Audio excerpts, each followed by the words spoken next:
नमस्कार दोस्तों, स्वागत है मेरे YouTube चैनल भोजपुरी टावर में। तो कैसे हैं आप लोग?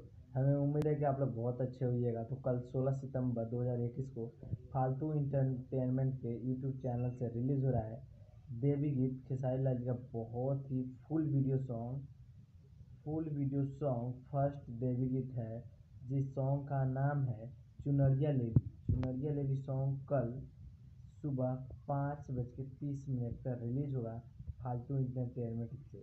तो इस गाने को गाए हैं खेसारी लाल यादव जी एंड गीत है मुकेश जी का और संगीत है रोशन सिंह का। तो इस सॉन्ग को कल आप लोग गर्दा मचा दीजिए। और यह अभी तो नवरात्र आने वाला है, तो देवी गीत ही चलेगा और स्पेशल फुल वीडियो देवी गीत सॉन्ग है। तो जल्दी जल्दी इस वीडियो को शेयर कर दीजिए और अपने दोस्तों को बता दीजिए कि कल खेसारी लाल जी का बहुत ही धमकदार देवी गीत सॉन्ग रिलीज हो रहा है। तब तक लेता है, मिलते हैं नेक्स्ट वीडियो में। अगर वीडियो अच्छा लगा हो तो वीडियो को like comment and share subscribe कर दीजिए।